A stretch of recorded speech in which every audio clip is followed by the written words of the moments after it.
Hello, welcome to the channel. This video is a brief overview of the Nakalele Blowhole on the island of Maui in Hawaii. My wife and I traveled there during our 7-day Norwegian cruise around the islands. The Nakalele Blowhole is not only a stunning vista in and of itself, but provides beautiful ocean views on the journey to it. Whether you're coming from the west side like my wife and I did, or the east side, you're in for a visual treat. The Nakalele Blowhole is located close to the northernmost tip of Maui. I call this northern shore route on Maui the little brother of the road to Hana, which is on the east side of the island. If you drive the whole loop on the northern and western side of Maui, which takes about 2 hours doing a loop from Kahului, and you really enjoy it, then you'll probably be okay doing the road to Hana, which takes a good half day or more because of the crowds and winding roads. I'm showing here some images of the drive to the blowhole coming from Lahaina.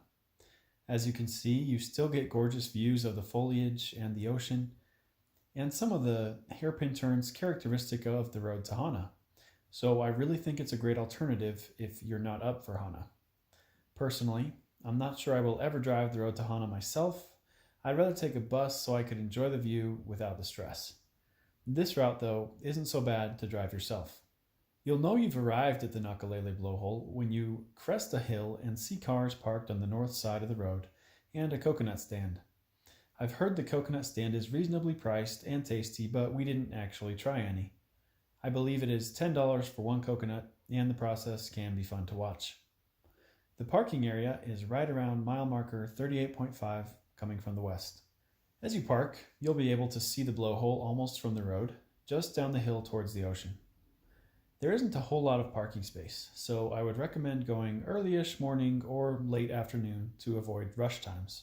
I wouldn't recommend bringing small children here. Maybe an 8-year-old at the youngest if they're fit and careful. The trail down to the blowhole is steep in parts with slippery footing and several small rocky outcrops to climb over. I wouldn't recommend flip-flops either for this reason. It can be done because I saw people with them, but it won't help you traverse the terrain. A word of warning, there have been fatalities by being sucked into the blowhole and by large waves sweeping people out to sea. It's only dangerous if you're not careful. That said, you can get as close to the blowhole as you want without restrictions, but do so at your own risk. The blowhole spouts when waves come in from the sea and push water into an inlet tube that leads to the blowhole. So the higher the waves and the higher the tide, the higher the blowhole will spout. If there's no wind and not much surf, the blowhole can be inactive. So you should check the tide report for the north shore of Maui before you go if you want to guarantee a view of the blowhole in action. We went in mid-December in the afternoon, and the blowhole was spouting every few minutes decently. There's a cool photo opportunity down near the blowhole that's pretty popular called Heart Rock. When you reach the bottom of the trail coming from the road and the blowhole is off to your left, turn around and look behind you, placing the blowhole at your back. Here you'll see a heart-shaped hole that's formed in the middle of the rocks. Like I mentioned, my wife and I visited the blowhole from Lahaina, so here's some more photos of the trip, continuing clockwise around the island back towards Kahului. Stay tuned for another video highlighting the Makamaole Trail on this route. Hope you enjoyed the video. Subscribe if you did, so I can know you want more like it. Mahalo!